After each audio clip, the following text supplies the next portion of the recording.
ஹரியோம் ஸ்ரீ குருப்பியோ நமः. திருப்பாவை பாசுரம் 27.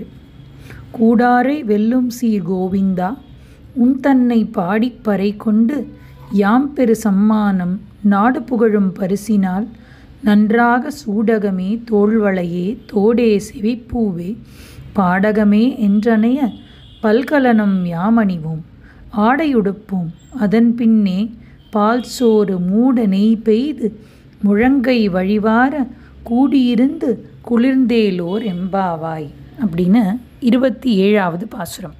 இப்போ நேற்றைய பாசுரத்தில் நமக்கு என்னெல்லாம் வேணும் அப்படின்னு சொல்லி பாஞ்சஜன்யம் வேணும், மேலே விதானம் வேணும், பாடுபவர்கள் வேணும், அப்படி எல்லாம் கேட்டுட்டு இன்றைய பாசுரத்தில் கூடாரை வெல்லும் சீர் கோவிந்தா அப்படின்னு ஆரம்பிக்கிறா.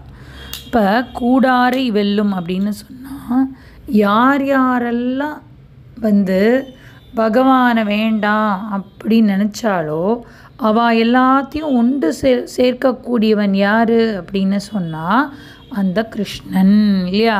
அப்போ நம்ம இந்த இடத்துல கூடாரை வெல்லும் சீர் கோவிந்தா அப்படிங்கிறத என்ன எடுத்துக்கணும் அப்படின்னா, சத் சங்கத்தை நம்ம ஏற்படுத்திக்கிறதுக்கு காரணமாக இருக்கக்கூடிய அந்த கீதை இல்லையா. கீதை நம்ம சொல்லி கொடுக்குறோம் அப்படின்னு சொன்னால் எங்கெங்கிருந்தோ இருந்து ஜனங்க கூடாதவர்கள், இன்று வரைக்கும் கூடாதவர்கள் எல்லாரும் சேர்ந்து எப்படி இன்றைக்கி சேர்ந்து ஒரு சாஸ்திரவாகினி ஃபேமிலியாக இருக்கோமோ அது எப்படி அப்படின்னு சொன்னால் அந்த கீதையை முன்னிட்டு.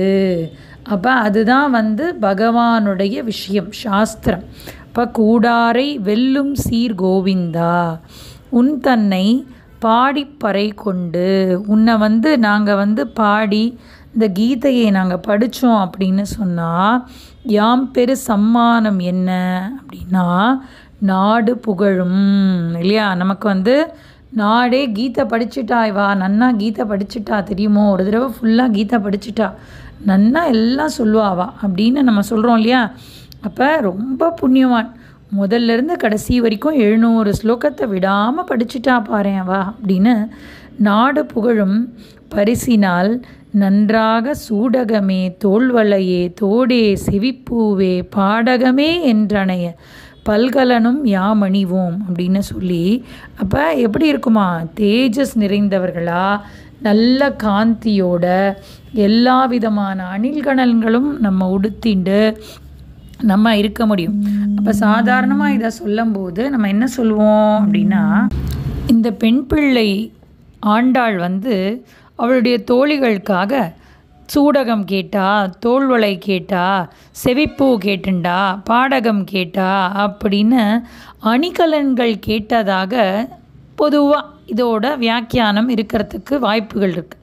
ஆனால் இந்த இடத்துல அந்த கீதையை படித்து அதனால் இருக்கக்கூடிய அந்த நமக்கு ஸ்ரோத்ரேந்திரியம் எதுக்கு இருக்குது, காது எதுக்கு இருக்குது அப்படின்னு சொன்னால் நமக்கு அது அணிகலன் அழியறதுக்காக கிடையாது, கீதை கேட்கறதுக்காக. இந்த நாக்கு எதுக்கு இருக்குது அப்படின்னு சொன்னால் கீதையை இல்லையா பாடுறதுக்காக, கீதை கேட்ட அந்த விஷயத்தை மற்றவர்களோட பகிர்ந்து கொள்வதற்காக. அப்புறம் கண்கள் எதற்கு இருக்குது, கோயில் கோயிலாக போய் எங்கெல்லாம் கீதை சொல்கிறா அப்படின்ற அந்த விஷயத்தை தேடி தேடி அதை கேட்டு தெரிஞ்சுக்கிறதுக்கு இல்லையா. அப்போ எல்லாமே எனக்கு இருக்கக்கூடிய ஒரு இந்திரியங்களும் எதுக்கு இருக்குது அப்படின்னு சொன்னால் பகவானுடைய கீதையை கேட்பதற்கு தான். அதை தான் இந்த இடத்துல சூடகமே தோள்வளையே தோடே செவிப்பூவே, என்னுடைய ஒரு இந்திரியங்களும் உன்னுடைய அந்த கீதையை கேட்பதற்கும் பகவானுடைய சாஸ்திரத்தை கேட்பதற்கும் நான் உபயோகப்படுத்துவது தான் அணிகலன் அப்படின்னு சொல்லி பல்கலனும் யாம் அணிவோம் ஆடையுடுப்போம் அதன் பின்னே பால் சோறு மூட நெய் பெய்து முழங்கை வழிவார அப்படின்னு சொல்லி. அப்போ இந்த பெண்கள் என்ன சொல்கிறாலாம், அப்போ அழகாக புத்த ஆடைகள் உடுத்துவோம். ஏன்னா இவ்வளோ நாள் அவர்கள் ஒரு நோன்பில் இருந்தா இல்லையா. நோன்பில் இருந்ததுனால அவர்களால் புது ஆடைகள் உடுத்திக்க முடியல, கண்ணுக்கு மை இட்டுக்க முடியல, புது அணிகலன்கள் போட்டுக்க முடியல. அப்புறம் தலையில் பூக்கள்லாம் வச்சுக்க மாட்டா இந்த மார்கழி மாதத்தில். ஆனால் இப்போ அவள் அதெல்லாம் கேட்குறா அப்படின்னு சொன்னால் என்ன அர்த்தம், அப்போ பகவான் கிடைச்சிட்டான் இல்லையா, எனக்கு வாழ்க்கையில் கிடைக்க வேண்டிய விஷயம் கிடைச்சிடுத்து அப்படின்னு சொல்லி, அப்போ நம்ம என்ன பண்ணலாம், அது வரைக்கும் சில வைராக்கியத்தை மேற்கொண்டு இருந்து அதுக்கப்புறம் கிடைச்சதுக்கப்புறம் நம்ம அதை அனுபவிப்பது போல் நம்ம இந்த இடத்துல கீதை கிடைத்து விட்டது அப்படின்னு சொன்னால் அதுக்கப்புறம் சில விஷயங்களை நான் ஆனந்தமாக செய்ய முடியும் அப்படின்னு சொல்லி இந்த இடத்துல அந்த பெண்கள் ஒரு அணிகலனும் கேட்டு அந்த பகவான்கிட்ட நாங்கள் இன்றைக்கி நெய் ஊற்றி கொண்டு அந்த அக்கார அடிசல் இல்லையா அதை நாங்கள் சாப்பிட போகிறோம் அப்படின்னு. அதுவும் எப்படியா உன்னோட கூடி இருந்து நாங்கள் சாப்பிட போகிறோம் அப்படின்னு சொல்லி, அப்போ அவங்க அப்பா பெரியாழ்வார் ஏற்கனவே சொல்லிட்டார் எப்படி அந்த அக்கார வடிசல் பண்ணணும் அப்படின்னு. செந்நெல் அரிசி சிறுபருப்பு செய்த அக்காரம் நறுநெய் பாலால் பன்னிரு திருவோணமட்டே அக்கார வடிசல் அப்படின்னு அவர் என்னெல்லாம் போடணும், செந்நெல் அரிசி சிறுபருப்பு இல்லையா, அதை செய்த அக்காரம் நறுமணம் நிறைந்த நெய் பாலால் பன்னிரு திருவோணம் அட்டே அக்கார வடிசல் அப்படின்னு சொல்லி அழகாக இந்த விஷயங்களெல்லாம் போட்டு அந்த முழங்கை வழிவார நான் அக்கார வடிசல் பண்ணி நான் என்ன பண்ண போகிறாளாம், அதை எல்லாருக்கும் கொடுக்க போகிறா. ஏன்னா கூடியிருந்த இல்லையா, அவள் சொல்லியிருக்கா இல்லையா, கூடாரை வெல்லும் சீர் கோவிந்தா அப்படிங்கும்போது எல்லாரும் சேர்ந்து இருக்கா.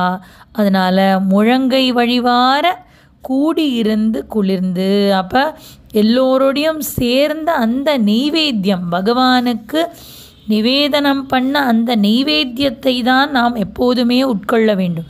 அதுவும் எப்படி, அந்த மெய்யடிகார்களோட மற்றவர்களோட நம்ம சேர்ந்து சாப்பிடணும். ஏன்னா நமக்கு அன்னம் எது அப்படின்னு சொல்லியிருக்கான்னா, அன்னம் வேறு எதுவும் இல்லையா இல்லையா, பகவானுடைய உண்ணும் சோறு பருகும் நீர் எல்லாமே தின்னும் வெற்றலை எல்லாமே என்னது கண்ணன் அப்படின்னு ஆழ்வார்கள் சொன்னது போல இவர்களுக்கு வேறு அன்னம் தேவையில்லை. பகவானை பார்க்க பார்க்க கிடைக்கிறதே அந்த விருந்தாக இருக்கிறதே அந்த அன்னம். அப்போ நம்ம சொல்கிறோம் இல்லையா, அகமன்னம் அகமன்னம் அகமன்னம் அகமன்னாதோ அகமன்னாதோ அகமன்னாத அப்படின்னு வருது உபனிஷத்தில். அப்படின்னா என்ன, பகவானை அடைந்து விட்ட அடியார்கள் நித்தியசூரிகள் பகவானுக்கு அன்னமாம், பகவான் இவர்களுக்கு அன்னமாம். அப்போ நமக்கெல்லாம் லௌகீகமாக இருக்கக்கூடியது தான் அன்னம். ஆனால் நம்ம நேற்று கொண்டாடினோமே வைகுண்ட ஏகாதசி, அந்த நாளில் எது அன்னம் நமக்கு, பகவானுடைய தரிசனமே அன்னம். அப்போ நமக்கு இந்த தடவை ரொம்ப அழகாக அமைஞ்சிருக்கு. நேற்று வைகுண்ட ஏகாதசி, இன்று கூடாரை வெல்லும் சீர் கோவிந்தா.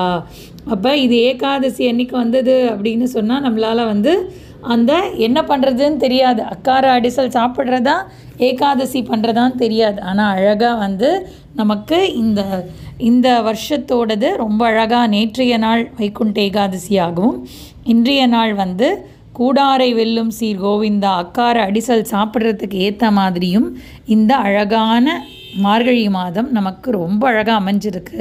அப்புறம் நம்ம ஜென்ரலாக சொல்லுவோம் இல்லையா, சாப்பிட்றதுக்கு முன்னாடி என்ன சொல்லிட்டு சாப்பிடணும், கோவிந்தா கோவிந்தா அப்படின்னு சொல்லிட்டு தான் சாப்பிடணும் அப்படின்னு சொல்லுவாள். அப்போ அந்த பெண் குழந்தை இல்லையா, 7 வயது பெண் குழந்தை ஆண்டாளுக்கு சாப்பிட்றதுக்கு முன்னாடி கோவிந்தா சொல்லணும்னு தெரிஞ்சிருக்கு. அதனால் அழகாக பார்த்தீங்க அப்படின்னு சொன்னால் இன்றைய பாசுரம், நாளைய பாசுரம், அதற்கு அடுத்த நாள் பாசுரம், 3 நாள் பாசுரங்களையுமே அழகாக கோவிந்தா கோவிந்தா அப்படின்னு சொல்லி அந்த பெண் 3 கோவிந்தா சொல்லி இந்த பாசுரங்களை முடிப்பதாக அந்த பெண் பிள்ளை அழகாக இந்த பாசுரங்களை அழகிய தமிழில் நமக்காக வடித்து கொடுத்துருக்கா. அப்போ இந்த இடத்துல அந்த பகவானுக்கு நிவேதனம் பண்ண அந்த அக்காரை வடிசல் தான் நாங்கள் நிவேதனமாக எடுத்துக்க போகிறோம். அது எவ்வளோ கிடைக்கும், கொஞ்சம் கொஞ்சம் கிடைக்க போகிறது. அப்படி அது மற்ற எல்லோரோடையும் சேர்ந்து பரஸ்பரமாக ஒருவருக்கொருவர் பார்த்து கொண்டு அந்த பகவானை பற்றி பேசிக்கொண்டிருப்பதே எங்களுக்கு ஆனந்தம் அப்படின்னு சொல்லி, உற்சவம் இல்லாத போது தான் பசிக்கிறதாம். மற்ற நேரத்தில் பசியே தெரியாதான் உற்சவம் இருந்துச்சுன்னா. அப்படி வந்து அந்த அக்கார வடசல் மார்கழி உற்சவம் முடிய போகிறது அப்படிங்கும்போது அந்த அக்கார வடசலை எல்லோரோடும் பகிர்ந்து உண்பதற்காக அந்த பெண் பிள்ளை ஆண்டாள் வந்து அழகாக இந்த பாசுரத்தில் எதை அனுபவிச்சிருக்கா. நம்மளும் வந்து ஆண்டாள் திருவடிகளே சரணம் சரணம் அப்படின்னு சொல்லி ஹரியோம் ஸ்ரீ குருப்யோ நமஹ.